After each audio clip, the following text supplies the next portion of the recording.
Hey guys, good morning সবাইকে। জয়গুরু। সকাল সকাল উঠে গেলাম। উঠে আজকে আমাদের ঘরে মাতৃ সম্মেলন ছিল, তো উঠে সবসময় আজকে আমি অফ নিয়েছিলাম, তো মার সাথে হেল্প করছিলাম কাজে টাজে সব কিছু করে।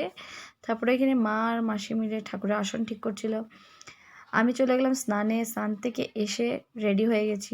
রেডি হয়ে আমি সব কিছু দেখি রেডি হয়ে গেছে ঠাকুরের। তারপর সব কিছু অ্যারেঞ্জমেন্ট করে সবাই, মাসি ওরা সবাই, তারপর নিকিতা এসলে আমার বন্ধু, ও এসে হেল্প করেছে আমাকে যে পঞ্চমী রেডি হচ্ছে। তারপর আমি নিকিতাকে বলছিলাম আধা রেডি করেছে, আইলাইনার লাগিয়ে দিয়েছে, লিপস্টিক লাগিয়ে দিইনি, আমি তাই বলছিলাম ওকে। তারপর আমাদের দিদা দেখি গিয়ে রেডি হয়ে গেছে, সব কিছু বানানো স্টার্ট হয়ে গেছে। আজকে আমাদের বানাবো ছোলে। ছোলে বানানোর পর দেখানোর পর আমি দেখছি বোন একটু শরীর ভালো ছিল না। তারপর চলে গেলাম আটা মাখতে। আটা মাখিয়ে আমি আর পঞ্চমী আটা মাখছিলাম। আটা মেখে তারপর ওদেরকে দিয়েছে, বলে গুলগুল পুরি বানাতে হবে। তো পুরি বানানোর জন্য ওরা লেগে গেছে, আমি বিজি হয়ে গেছিলাম। মানুষ সবাই এসেছিলো ঘরে, সবাই মানে সবাই দেখাচ্ছিলাম, গেট খুলে দিতে লাগছিল। আর তারপর পুরির ভিডিও করেছিলাম, দিদা বানাচ্ছিল পুরি। এই যে পুরির ভিডিওটা সুন্দরই হচ্ছিল। তারপর আমি বলছি আমিও করবো দাও, তারপর আমি একটা করলাম। গ্যাসটা বাড়িয়ে দিলাম, কেন কি আমি ভাবছিলাম কি গ্যাসটা কম। ওদেরকে বলছি ভালো করে কাজ করো, নাহলে পয়সা দেবো না, টাকা দেবো না ওদেরকে।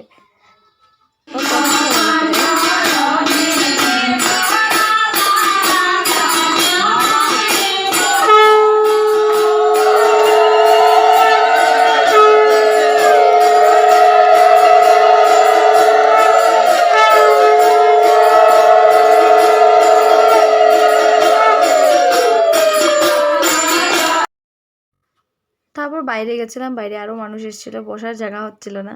তারপর দেখি ছোলে বনে গেছিলো, তো ছোলেটা সবাই রেডি হচ্ছিলাম, টাইম হয়ে গেছিলো। সবাই প্রার্থনা শেষ হলে সবাইকে আমরা দিয়ে দেবো। এখানে ওরা প্লেট রেডি করছিল, সব সাজাচ্ছিল, মিষ্টি দিচ্ছিল, পুরি ছোলে সবাই। এখানে চা বানাচ্ছিল সবাই, দুধ চা। আর আমি বলছি একটু ঠাকুরের গানেই ডান্স করে নিই। তারপর পঞ্চমী বলছে আমাকে উঠাও, আমি ওকে দেখালাম। তারপরে সাজানো হয়ে গেছে, সবাইকে দিয়ে দেবো। তারপর তারপর দেখে বলবেন, সবাই প্রার্থনা করবেন, সবাইকে বলছি। তারপরে আমাকে ভিডিও বানাচ্ছে, আমি জানি না ও আমার ভিডিও, আমি এই জগে জল ভরছিলাম, আমাকে ভিডিও বানাচ্ছে, দেখিনি আমি। তারপর নিকিতা আসলো, নিকিতাকে কি বলছিল জানি না, আমি মনে নেই। তারপরে এই যে মা দাঁড়ানো, দিদা মা সবাই আছে।